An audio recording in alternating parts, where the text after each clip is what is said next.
ကျွန်တော် second debate ရဒီနေ့မှာတော့ကျွန်တော်Blissy project မှာသုံးမဲ့ screw နဲ့ mix ပေးခြင်းပါမယ်ကျွန်တော် DR ကကြတော့ဒီကတော့သုံးမှာမဟုတ်ဘူးကျွန်တော်ဒီ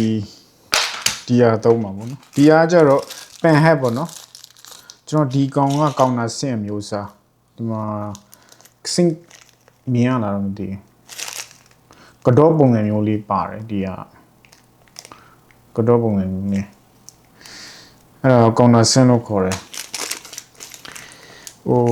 flat ဖြစ်တဲ့ဟိုမှာသုံးရတာပေါ့နော်ဒီကောင်ကျတော့ pen head နောက်တစ်ခုပေါ့နော် focus လုပ်နေတယ် pen head တွေ့ပြီ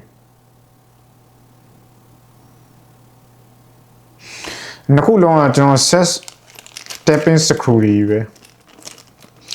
ကျွန်တော် kit လိုက်ရောင်းနေပေါ့နော်အများသောအားဖြင့်အများကြီးမဝယ်လို့ရှိရင်ဒီလိုမျိုး kit လိုက်ရောင်းတာရှိရကျွန်တော်ဒီမှာ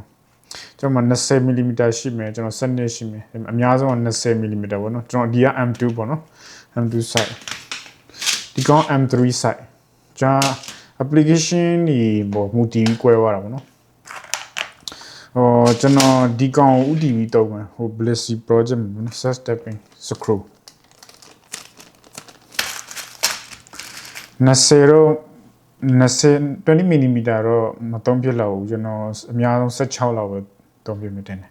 ဒီနေ့တော့ဒီလောက်ပဲကျွန်တော်အတူလေးပေါ့နော်ဒီနေ့ကတော့အရင်မဟုတ်ဘူးဘာဖြစ်ဆိုတော့ကြာလို့ဟို design ပတ် design ဆွဲနေတာဟုတ်ပါပါအရင် progress မဖြစ်လို့ပေါ့နော်ဒီဟာလေးကိုရှင်းဟို plastic molding မှာသုံးဖို့တော့ပေါ့နော်ဒါ 3D printing မှာသုံးလို့ရပါတယ်သိရမလားဒါကျွန်တော်သုံးမဲ့ Blissy project မှာသုံးမဲ့ screw ပေါ့နော်အဲ့ဒါမိတ်ဆက်ပြီးတော့အဲ့ဒါပါပဲဒီနေ့တော့ဒီလောက်နဲ့ break ကြတာပေါ့